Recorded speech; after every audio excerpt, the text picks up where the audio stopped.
মা আপনি কি আমাকে চেনেন? আপনার সন্তানের জান্নাতে যে বন্ধুর সাথে হওয়ার জন্য দোয়া করেছিলেন, আপনার তো আল্লাহর আরশে আজিমে মঞ্জুর হয়ে গেছে। এতক্ষণ পর্যন্ত আপনার সামনে দাঁড়াইয়া যেই যুবকটি কথা বলেছে, এই যুবকটি আর কেউ না, ইনি হলেন এই জামানার শ্রেষ্ঠ পয়গম্বর হযরতে মুসা কালিমুল্লাহ। মা হলো এমন দামি সম্পদ, মা দোয়া করলে আল্লাহর আরশে আজিমে তীরের আগে পৌঁছে যায়। শুধু তাই না, মায়ের দোয়ায় আল্লাহর জান্নাত পাওয়া যায়। এই কথাটা বলে আমি শেষ করে দিচ্ছি। হযরতে পয়গম্বর মুসা কালিমুল্লাহ আল্লাহর জলিলুল কদর একজন পয়গম্বর ছিলেন। উনি আল্লাহর সঙ্গে মন খুলে তুর পাহাড়ে কথা বলতেন। একদিন জিজ্ঞেস করেন, আল্লাহ আমাকে কি জান্নাত দিবা? তা আল্লাহ বলে, মুসা তুমি তো মরই নাই, জান্নাত দেব কেমনে?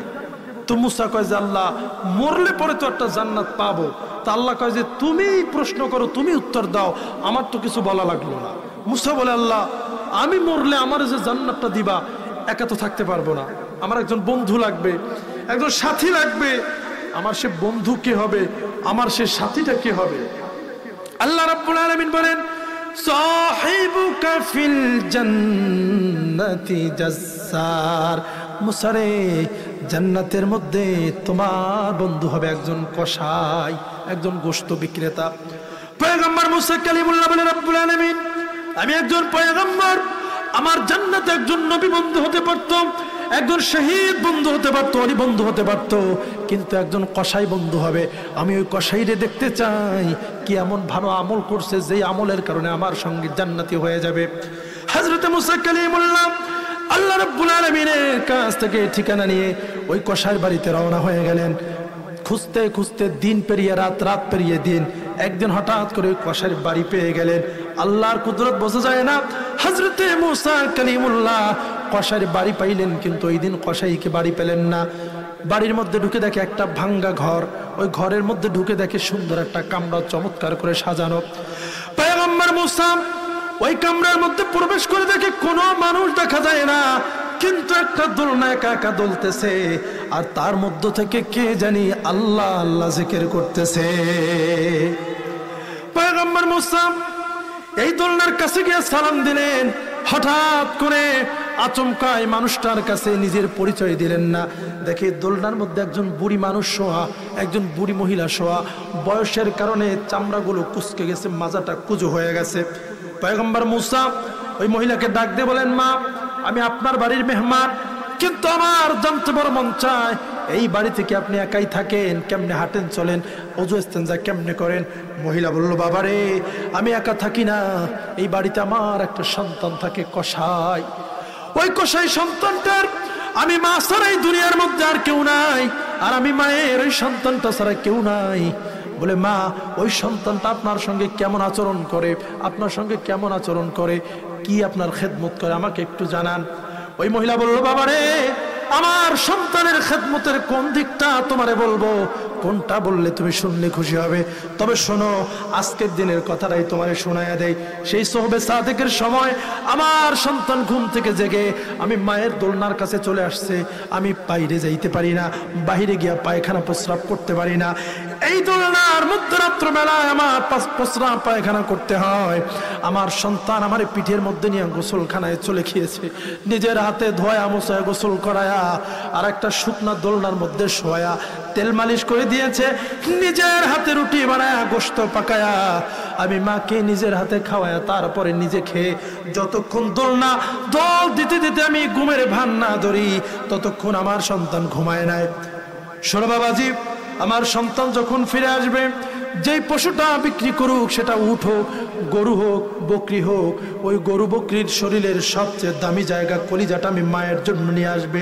ফলমূল আপেল আঙ্গুর আমার জন্য নিয়ে আসবে। আবার আমার দোলনার কাছে সে আমাকে ধোয়া মোছায়া, তারপরে আবার একটা দোলনার মধ্যে শোয়া এই সারাদিনের ক্লান্ত শ্রান্ত পরিশ্রমের সন্তানটা নিজের হাতে রুটি বানাইবে, গোশত পাকাইবে, নিজে খাবে না, আমি মাকে আগে খাওয়ায়া দিবে। দোলনার মধ্যে দোল দেওয়ার পরে ঘুমের ভান ধরলে পরে আমার সন্তান খাইতে যাবে। পয়গম্বর মুসা চোখের দুইটা পানি ছেড়ে দিয়া বলে, মা যেই সন্তান আপনার জন্য এত কষ্ট করে, এত খেদমত করে, আপনি আপনার সন্তানের জন্য কি করেছেন? বুড়া মহিলা বলল, বাবারে আমার কলিজার নিভন্ত আগুনটা আবার জ্বালায়া দিলা রে। আমার যাওয়ার মতো কোনো সামর্থ্য নাই, জায়গা নাই, জমি নাই, পয়সা করি নাই, বুড়ো হয়ে গেছি, এখন আর গায়ে শক্তি নাই, কি আমার সন্তান কি দেব, দেওয়ার মতন কোনো কিছুই নাই।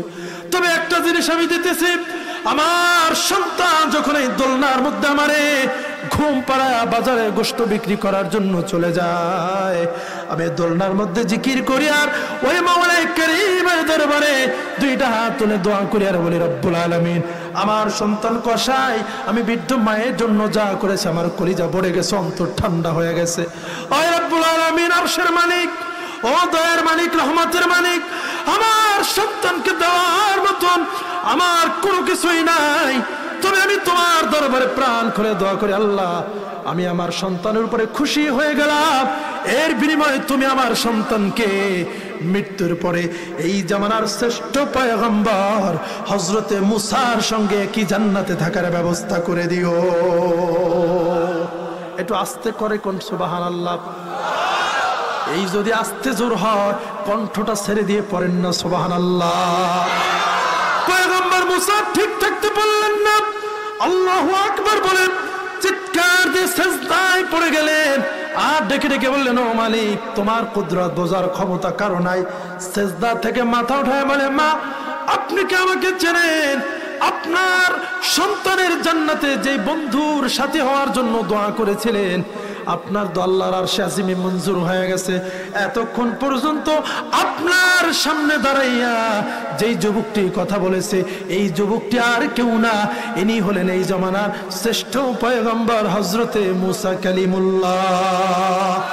ওগো মা, তুমি এই ধরনের শ্রেষ্ঠ নিয়ামত,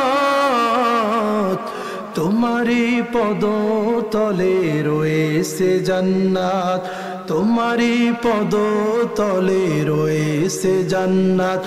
ওগো মা, তুমি এই ধরনের শ্রেষ্ঠ নিয়ামত, তোমারই পদতলে রয়েছে জান্নাত। ঠিক কিনা? এই কারণে বাবা, মা যদি থাকে, বাবা যদি থাকে, বাড়িতে গিয়ে পা ধরে মাফ চাও, মা ভুল করছি, বাবা ভুল করছি, মাফ করে দাও, মা তো মাফ করে দিবে। মা যদি মাফ করে, কপাল খুলে যাবে, ইহকালেও শান্তি পাবে রে বাবা, পরকালেও শান্তি পাবে। আর যদি মায়ের চোখ দিয়া কষ্টের দুই ফোঁটা পানি বেয়ে পড়ে, তোমার এই জীবন পরকালের জীবন ধ্বংস হয়ে যায়।